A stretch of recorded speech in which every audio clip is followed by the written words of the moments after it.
না আপনো আসলে বাংলাদেশে এই যে জাতীয় সঙ্গীত জাতীয় পতাকা ৭১-এর স্বাধীনতার পক্ষে কথা বলা বা কারা তার সঙ্গী হবে কারা জঙ্গি হবে এই জিনিসগুলি কিন্তু ৭৮ সালের পর থেকে বিএনপির প্রতিষ্ঠার পর থেকে বিএনপি আসলে লিড করেছে জাতিকে, বিএনপি পথ দেখিয়েছে, বিএনপি ইনক্লুশন করেছে, বিএনপি আজকে যাদেরকে মুনাফেক বলে তাদের গাড়িতে জাতীয় পতাকা দিয়েছে, বিএনপি পলিটিক্যালি তাদের দীর্ঘদিনের পরীক্ষিত রাজনৈতিক নেতাদের বঞ্চিত করে জামাত নেতাদের হাতে ধানের শীষ তুলে দিয়েছে, জোট করে যা করার না তাও করেছে। এখন হঠাৎ করে জামাত এত খারাপ হয়ে গেল, আমি জনাব ইশাকের সাথে একদম একমত। যদি আজকে সিনারিওতে আওয়ামী লীগ থাকতো, ওর যদি জামাতকে লাগতো, তখন কিন্তু জামাত এত খারাপ হতো না। বিএনপির এই রাজনীতিটাকে আপনি অনেক স্বার্থবাদী, মানে আপনি আপনাদের এই রাজনীতিটাকে অনেক স্বার্থবাদিতার রাজনীতি আপনি মনে করেন কিনা? দেখুন, বিএনপি ভোটের রাজনীতি করে, আওয়ামী লীগ ভোটের রাজনীতি করে। বাংলাদেশে এই ভোটের রাজনীতিতে, বাংলাদেশে নয় মানে সারা বিশ্বব্যাপী ভোটের রাজনীতিতে জোট একটা খুবই কমন একটা ফেনোমেনা, এবং সেই জোট গঠন আওয়ামী লীগও যেমন এক সময়ে জামাতের সঙ্গে যুগপৎ আন্দোলন করেছে, বিএনপিও সেভাবে জামাতের সঙ্গে ২০০১ সালে গিয়ে জোট করেছে।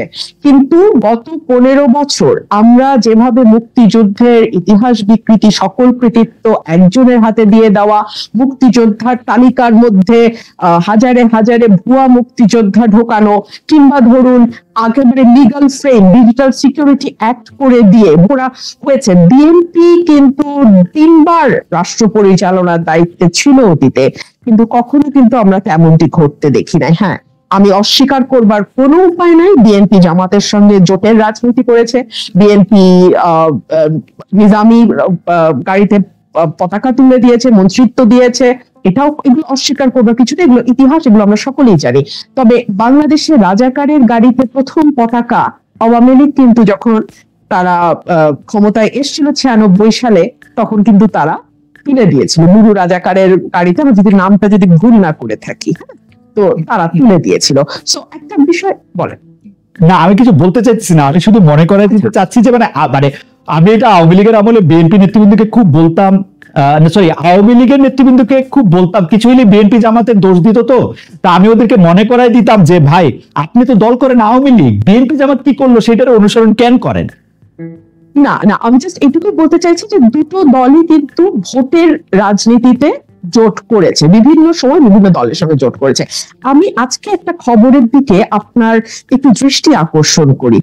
ইতিহাস পরিবর্তনের উদ্যোগ ইউনূস সরকারের, isn't it a very alarming news? এবং সেই নিউজটার ভেতরে যখন আপনি ঢুকবেন, আপনি দেখবেন সেখানে বলা হচ্ছে জামাতে ইসলামী আরো দুটো দল, হ্যাঁ এই দুটো দল ইসলামপন্থী, তাদের ব্যাপারে ৭১-এর ইয়েটা, এই দল তিনটার নাম বাদ দিতে হবে ইতিহাস থেকে। পরবর্তীতে এই ব্যাপারে জামুকা জানতোই না, যখন জানতে পারলো তখন তাদের তীব্র প্রতিবাদের মুখে এইটুকু বলা হচ্ছে তৎকালীন জামাতে ইসলামী এবং অন্য দুটো ইসলামিক দলের আগে তৎকালীন শব্দটা বসিয়ে দেয়া হবে। তো আমি মাত্র কিছুক্ষণ আগে আমি নিউজটা দেখেছি, সো আমি আসলে পুরোটা পড়তে পারিনি। এই নিউজটার ভেতরে খুব পরিষ্কার বলে দেওয়া আছে যে মুক্তিযুদ্ধের ইতিহাস থেকে কিভাবে জামাতকে এবং জামাতের অ্যালাইড যে পলিটিক্যাল পার্টি গুলো ছিল সেই সময় তাদেরকে বাদ দেবার একটি চেষ্টা আমরা লক্ষ্য করছি। আপনি দেখুন, এই সরকারের আগে যে সরকারটি ছিল ইমিডিয়েটলি বিফোর আওয়ামী লীগের যে সরকার, তাদের ব্যাপারে আমি সংসদে দাঁড়িয়ে একবার বলেছিলাম যে বাংলাদেশের ইতিহাসে এত বেশি মুক্তিযুদ্ধের বিপক্ষের কোন শক্তি আওয়ামী লীগের মতন কোনোদিন ক্ষমতায় আসছে নাই। বিকজ আওয়ামী লীগ যেটা করেছে, বাংলাদেশের মুক্তিযুদ্ধের যে মূল স্পিরিট, সাম্য, মানবিক মর্যাদা, সামাজিক ন্যায় বিচার এবং গণতন্ত্র, এই প্রতিটা জিনিসকে গত ১৫ বছরে তারা অংশ। আমি একটু আপনার সাথে সামিল হই এই ব্যাপারে, আমি আপনার সাথে সম্পূর্ণ একমত। আওয়ামী লীগ সবচেয়ে বেশি মুক্তিযুদ্ধের যে স্পিরিটটার কথা তারা বলেছে তার বিপক্ষে তার প্রতিটা অবস্থা ছিল, কি বলে প্রাতিষ্ঠানিক মানে প্রতিষ্ঠানগুলিকে ধ্বংস করা থেকে শুরু করে গণতন্ত্রকে বজায় না রাখা, মানে সমাজতন্ত্র নিশ্চিত না করা, ধর্মনিরপেক্ষতা, যাতে তোমাদের ক্ষেত্রেও তারা 10-0 পেয়েছে। কিন্তু আপনি যদি একটু বিএনপি রাজনীতিটা যদি একটু বলেন একটু সুবিধা। দেখুন, বিএনপির হাত ধরে কিন্তু এই যে চতুর্থ সংশোধনী, যেটা বাংলাদেশের সংবিধানের মূল স্পিরিটটাকে নষ্ট করে দেয়, একদলীয় শাসন ব্যবস্থার দিকে নিয়ে যায়, আজীবন রাষ্ট্রপতি ঘোষণা করার দিকে নিয়ে যায়। সেই জায়গা থেকে বাংলাদেশকে মুক্ত কিন্তু বিএনপি করেছে। বাংলাদেশের সংসদীয় গণতন্ত্র সেটাও বিএনপির হাত ধরে এসছে। আমি একবারও বলছি না যে বিএনপির শাসনামলে বাংলাদেশ বেহেশত ছিল, বাট তারপরেও তো রাজনীতির আলোচনা তুলনামূলকের ভিত্তিতেই হয় সব সময়। সো অন্য যে পলিটিক্যাল পার্টিগুলো ক্ষমতায় ছিল তার চেয়ে বিএনপির পারফরমেন্সের দিক থেকে যদি আপনি হিসাব করেন, কোন দল পারফেক্ট না, কিন্তু তারপরেও যদি আপনি তুলনামূলক একটি চিত্র করেন, তাহলে বিএনপির সঙ্গে আমি খুবই বিনীতভাবে বলি অন্য কোন রাজনৈতিক দলের কোনো তুলনাই হয় না। আপনি দেখুন বিএনপি 31 দফা দেওয়ার আগে ভিশন 2030 দিয়েছিল, সেটা দিয়েছিল 2016 সালে দেশনেত্রী বেগম খালেদা জিয়া। খুব ইন্টারেস্টিং। বিএনপি অনেকগুলি সংস্কার প্রস্তাব করেছে, 31 দফা খুব ভালো, কিন্তু যেই বিএনপি বুঝতে পেরেছে তারা ক্ষমতার খুব কাছাকাছি এসছে, তখন সকল ধরনের সংস্কারের বিপক্ষে তারা একটা দাঁড়িয়ে গেছে, কারণ তারা বুঝতে পারতেছে যে তাদেরকে আওয়ামী লীগের মতো করে দেশ শাসন করতে হবে। তাদেরকে আরেকজন মানে মানে আমি কি বলবো, মানে শেখ হাসিনাকে আদর্শ মেনেই প্রধানমন্ত্রী হইতে হবে। একদম না খালেদ, আমি আপনাকে খুবই বিনীতভাবে আমি আপনার সঙ্গে আপনি একটু সময় দেন, আমি বলি কেন ডিফার করছি। আচ্ছা, বিএনপি এটা বলেছে যে যেই সংস্কারগুলো মূল, যেমন প্রধানমন্ত্রী, রাষ্ট্রপতি, মন্ত্রী পরিষদের মধ্যে ক্ষমতার ভারসাম্য, এক ব্যক্তি পরপর দুইবারের বেশি প্রধানমন্ত্রী হতে না পারা, সংবিধানে সংসদে আপার হাউস লোয়ার হাউসের প্রভিশন আনা, আর্টিকেল 70 সংশোধন করা, এই প্রতিটাই কিন্তু সাংবিধানিক সংস্কার। এবং সাংবিধানিক সংস্কার আর্টিকেল 142 অনুযায়ী একটা নির্বাচিত সংসদ ছাড়া, যেই সংসদে 2/3 মেজরিটির ভোট লাগবে, মানে 2/3 সংসদ সদস্যের ভোট লাগবে সংবিধানে কোনো পরিবর্তন বা সংস্কার আনতে।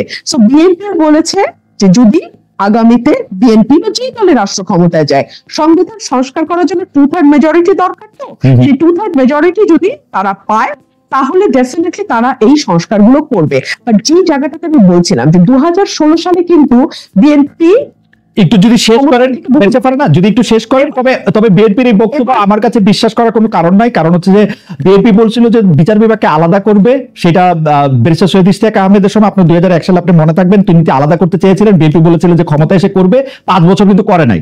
আর এখন তো ওই সময় তো করবে বলে করে নাই, এখন করবে না বলতেছে, এখন কি আর করবে জীবনে? খালেদ ভাই, আমি শুধু বলবো যে সময়ই এই কথাগুলোর উত্তর দিবে। বিচার বিভাগ স্বাধীন করবে না, এটা কি বিএনপি একবারও বলেছে? স্বাধীন বিচার করবে বলছিল, তারপরেও করে নাই। এটা তো সংস্কার তো করবে না, মানে 2বারের বেশি প্রধানমন্ত্রী থাকতে পারবে না, এটা করবে না বলছে বিএনপি, তাহলে কি আর করবে? ওইটা করবে বলছিল না। বেঁচে পারেন, আমি আপনাকে বলি, বিচার বিভাগ আলাদা করার ব্যাপারে সকল প্রস্তুতি ব্যারিস্টার সৈয়দ ইশতিয়াক আহমেদ আইন উপদেষ্টা হিসেবে নিয়ে রেখেছিলেন 2000 সালে। তখন এটি করতে চেয়েছিলেন, বিএনপির পক্ষ থেকে বলা হয়েছিল আমরা আসি, আমরা এটি করব। তারপরে 2001 থেকে 2006 সাল পর্যন্ত বিএনপি ক্ষমতায় ছিল, বিচার বিভাগ আলাদা হতে সময় লেগেছে আরেকটি তত্ত্বাবধায়ক সরকার আসা। তো সেটি তো তারা বলছিল যে তারা করবে, তাও 5 বছরে করে নাই। এই ক্ষেত্রে তারা বলতেছে যে 2বারের বেশি প্রধানমন্ত্রী না থাকার যে অপশন, সেটা তারা কোনোদিন মানবে না। তো যেটা মানবে না, এটাকে কোনদিন করবে না, এটা করবে না। কেন করবে না আমি সেটা আপনাকে বলি। বলেছে বিএনপি এটুকু বলেছে যে পরপর 2বারের বেশি, মানে 3rd টার্মে সে প্রধানমন্ত্রী হতে পারবে না, এটা বলেছে। আচ্ছা, আপনি আমাকে দেখান তো ওয়েস্টমিনস্টার ডেমোক্রেসি যে দেশগুলো আছে, সেখানে কি একটা দল তারা আগে থেকে বলে যে না, পরপর 2বারের বেশি আমরা একজনকে প্রধানমন্ত্রী করব না, বা আমরা পরপর 3বারের বেশি একজনকে করব না, বা 1বারের বেশি একজনকে করব না? এটা তো দলের নিজস্ব সিদ্ধান্ত যে তারা কাকে প্রধানমন্ত্রী করবে, কাকে প্রধানমন্ত্রী করবে না। আমরা দলকে দিব না? হ্যাঁ, দিব।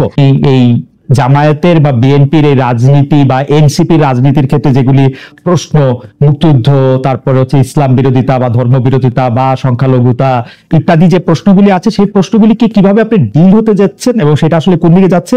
আর এইটার সাথে লাগোয়া প্রশ্নটা হচ্ছে যে আওয়ামী লীগের 15 বছরের কর্তৃত্ববাদী শাসনের বিরুদ্ধে যেসব সাংবাদিকেরা নিয়মিত কথা বলেছেন, মানে আমি মানব জমিনের সম্পাদক মতিউর রহমান চৌধুরীর কথা এই মুহূর্তে মনে পড়ছে। তিনি খুবই উচ্চকণ্ঠ ছিলেন, বিশেষ করে জুলাই আগস্ট আন্দোলনের সময় তাকেও আমরা অনেক হতাশ হতে দেখছি। এই ফিলটা আপনারও হচ্ছে কিনা, দুটি মিলিয়ে যদি একটু বলেন। আচ্ছা, আমি প্রথম প্রশ্নটাতে আসি। বিএনপি মুক্তিযোদ্ধার দল, বিএনপি প্রতিষ্ঠাতা শহীদ প্রেসিডেন্ট জিয়াউর রহমান, তিনি বীরুত্তম, তিনি সেক্টর কমান্ডার ছিলেন, এবং বিএনপিতে যত মুক্তিযোদ্ধা, যতজন আছেন খেতাবপ্রাপ্ত মুক্তিযোদ্ধা, আমার মনে হয় না, আমি মোটামুটি চ্যালেঞ্জ নিয়ে বলতে পারি আর কোন দলে এত মুক্তিযোদ্ধা আছে। সুতরাং মুক্তিযুদ্ধকে অস্বীকার করা, মুক্তিযুদ্ধের গরিমাকে খাটো করে দেখানো, এটা বিএনপি দল হিসেবে বিএনপির মর্মমূলে আঘাত করে।